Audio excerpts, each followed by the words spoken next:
ጤና ይስጥልን ተመልካቾች እንደምን ዋላችሁ። የአቦል ዜና ስፖርታዊ ጉዳዮችን ወደ እናንተ አደርሳለሁ። አብራችሁን ቆዩ። የኢትዮጵያ ክልል ክለቦች እግር ኳስ ውድድር በድሬዳዋ ከተማ እንደቀጠለ ነው። ዛሬ የጥሎ ማለፍ ጨዋታዎች መካሄድ ሲጀምሩ ጠዋት 2 ሰዓት 3 ጨዋታዎች ተደርጓል።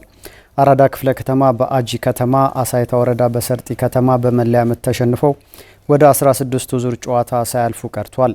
ቃኘው ጊምቦ ዳዲበንን 5-0 ሲያሸንፍ መቱ ከተማም ኬሌ ከተማን በማሸነፍ ቀጣዩን ዙር ተቀላቅሏል። በተመሳሳይ ኡርጂ ቀፊራ ቅዱስ ጊዮርጊስን በመርታት ወደ 16ቱ ዙር ማለፍ ችሏል።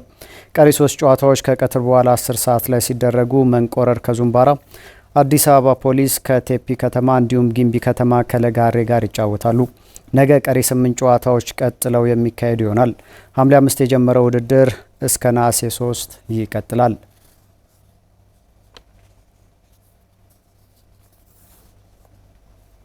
በባህር ዳር ዓለም አቀፍ ስታዲየም ውስጥ የሚገኘው የፉትሳል ሜዳ አገልግሎት መስጠት ጀመረ። ሜዳው አገልግሎት መስጠቱ የተሻሉ ስፖርተኞችን ለማፍራት እንደሚያግዝ አሰልጣኞች ተናግሯል። ጥበብ ሰለሞን ጉዳዩን ተከታትሎታል።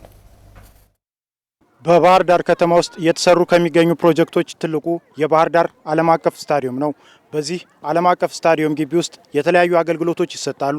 ከነዚህ አገልግሎቶች መካከል ካሁን ቀደም አገልግሎት የጀመረው የጂምናዚየም አገልግሎት ይጠቀሳል። ዛሬ ደግሞ የፉትሳል ሜዳ አገልግሎት ለተጠቃሚዎቹ ክፍት ይሆናል። ካሁን በፊት ታዳጊዎች የሚለማመዱባቸው ስፍራዎች ለእግር ኳስ መለማመጃ ተብለው ያልተሰሩ፣ ዙሪያቸው ጥበቃ የማይደረግላቸው እንዲሁም ለጤና ጎጂ የሆኑ ነገሮች የሚደረግባቸው ነበሩ። ባህር ዳር ላይ ባልተለመደ መልኩ የመጀመሪያው ሜዳ ናቸው አርቲፊሻል ሜዳዎች። ከዚህ በፊት ታዳጊዎች አስፓልት ላይና ምቹ ባልሆነ ሜዳዎች ነበር የሚሰሩ። አዳዲሶቹ የፉትሳል ሜዳዎች የስታዲየም ቅጥር ግቢ ውስጥ መገንባታቸው ታዳጊዎች ደህንነት እንዲሰማቸው የሚያደርግ ሲሆን የወላጆችን ስጋትም የሚቀንስ ነው። አንደኛ እኛ የምናሰራበት ሜዳ ሚኒኒየም ነው። በሜዳው ዙሪያ በአጠቃላይ ጫት ይቃማል፣ ሌባ ይመጣል፣ የተለያዩ አደንዛዥ እጾችን ይጠቀማሉ። ልጆች ያን እያዩ ነበር የሚሰሩ። እዚህ ሜዳ ውስጥ መሆኑ ግን አንደኛ ደህንነታቸው የተጠበቀ ነው። ወላጆችም መጥተው ልጆቻቸውን አሰርተው በትክክል መውሰድ ይችላሉ። ለልጆችም ደህንነት ሴፍ ነው። እኛ ብዙ ጊዜ ያው የሜዳ ችግር አለብን። እንደምታውቀው መስቀል አደባባይ ሚኒኒየም ሜዳ በስም ተብሎ በሚጠራ ሜዳ ነው የምናሰራው።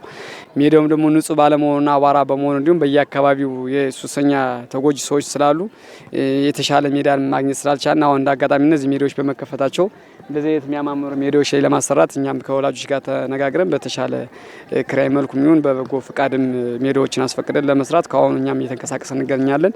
አሰልጣኞች የታክቲክ ሀሳባቸውን ለተጫዋቾቹ ለማስረጽ የሜዳው ምቹነት በጣም አስፈላጊ እንደሆነ በተደጋጋሚ አንስተዋል። ይህ ሜዳ መኖሩ ለልጆች ለስኪል ለጤናቸውም ለብዙ ነገር ለኛ ለምንፈልገው የትሬኒንግ እቅዳችን ለመወጣት ወይ ደግሞ ልጆችን ለማብቃት ምቾት ይሰጠናል። ይሄ መሆኑ ደግሞ ለልጆች ኮምፎርቴብል ሆነው ለአሰልጣኞችም ደግሞ ታክቲካቸውን አቅማቸውን አውጥተው በደንብ ታክቲካቸውን የሚተገብሩበት ነው። በጣም ጥቅም አለው ብዬ ነው ማስብ። የታዳጊ ፕሮጀክት አሰልጣኞች እንደዚህ አይነት ሜዳዎች ከባህር ዳር ከተማ ስፋት አንጻር እንዲበዙ ጥያቄ ያቀረቡ ሲሆን ለአሁኑ ምስጋናቸውን አቅርበዋል።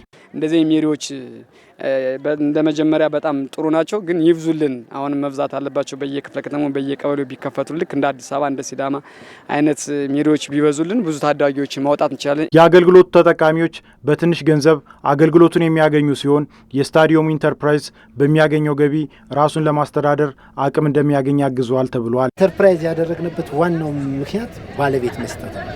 የዚህ ባለቤት ለምሳሌ ለዝርዝር አወጥቷል። ከዚህን እስከዚህን ብሎ ለአንድ ሰዓት አዲስ አበባ 4,000 ብር 3,000 ብር ነው የሚከፈለው። እኛ በጣም ቀላል ሊስት በሆነ ኮስት ከ600 ብር ጀምሮ እስከ 1,400 ብር እንደዛ ይወጣ።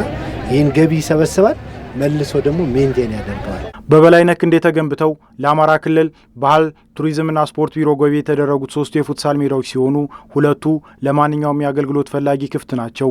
አንዱ የፉትሳል ሜዳ ግን ሁልጊዜ ለታዳጊ አሰልጣኞች ቅድሚያ እንዲሰጥ ታስቦ አገልግሎት ጀምሯል። በመጪው 2019 በአትሌቲክሱ የተሻለ ተሳትፎ ለማድረግ ማቀዱን የኢትዮጵያ ሆቴል አትሌቲክስ ክለብ አስታወቀ። ክለቡ ይበልጥ ስኬታማ ለመሆን ድጋፍ እንደሚያስፈልገው የክለቡ አሰልጣኝ መልካሙ ጋሹ ተናግሯል። ተጨማሪ ያለን መቀመጫውን በሰከላ ወረዳ ግሻ አባይ ያደረገው የኢትዮጵያ ሆቴል አትሌቲክስ ክለብ በስፖርቱ አማራ ክልልን ከሚወክሉ ክለቦች ቀዳሚው ነው። በክልል አቀፍና ሀገር አቀፍ ውድድሮች ላይ በመሳተፍ ሀገር ወካይ አትሌቶችን ለማፍራት በሚደረገው ጥረትም የበኩሉን ሚና እየተወጣ ይገኛል። በዚህ ዓመትም ሊያሳካቸው አልሞ ከተነሳባቸው እቅዶች መካከል አብዛኛውን ማሳካት ችሏል። ለመጪው ዓመትም ከወዲሁ ዝግጅቱን ጀምሯል። እንግዲህ ሰላሙ እንትን ብሎልን ክልሉም 3-4 ውድድሮችን በክልል አቀፍ ደረጃ በ2019 ዓመት ሙሉ ያዘጋጀ ውድድሮች ላይ የመጀመሪያው መሳተፍ ነው። ሁለተኛው ደግሞ በእነዚህ በክልል አቀፍ ውድድሮች ላይ በሚሳተፍባቸው ውድድሮች ላይ በሜዳሊያም በአትሌት ማስመረጥም ለክልሉ አትሌት በማስመረጥም ከዚህ ከ2018 ዓመተ ምህረት የተሻለ ውጤት እናመጣለን ብለን ነው እንደቀድ ይዘን እየተንቀሳቀስን ያለን። ከዚህ ከ2018 አፈጻጸማችን ገምግመን የተሻለ ትንሽ አስተያየት አድርገን በክለቡ ላይ ያሉ ብዙ ወደ 80% ታዳጊዎችና በጣም ተስፋ የሚጣልባቸው ስለሆኑ በዚህ ዓመት ያገኙትን ልምድም ተጠቅመው ቀጣይ ያሉትን ትሬኒንጋቸውን በአግባቡ ፈጽመው የተሻለ ውጤት ያስመዘግቡላል ብለን ስለምናስብ እቅዳችንን ይህን ይመስላል ማለት ነው። የክለቡ አባላት ይዘውት የተነሱትን ቀጣይ እቅድ ለማሳካት በክለቡ የሚደረግላቸው ድጋፍ መጠናከር ትልቅ አስተዋጽኦ አለው። ይህም ተጠናክሮ እንዲቀጥል ጠይቋል።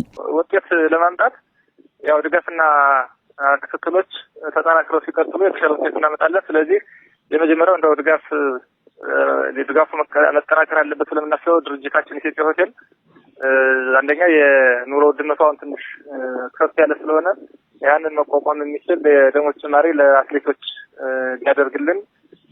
ሁለተኛ የልምምድና የውድድር የስፖርት ትጥቆች አሉ እና ጫማ ማለት ነው።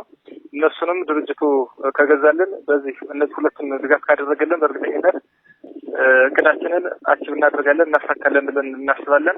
በክለቡ በኩል አትሌቶች የሚደረገው እገዛ እንዳለ ሆኖ ክልሉ ተመሳሳይ ድጋፍ ሊያደርግ ይገባል ያለው የክለቡ አሰልጣኝ መልካሙ ጋሹ በዚህ በኩልም ለክልሉ የስፖርት መሪ አካላት ጥሪውን አቅርቧል። እንግዲህ ክለባችን በግለሰብ የተቋቋመ ክለብ ነው። ብቸኛው በክልሉ ውስጥ ካሉ አትሌቲክስ ክለቦች ብቸኛው በግለሰብ ደረጃ የተቋቋመ ክለብ የኛ የኢትዮጵያ ሆቴል ነው።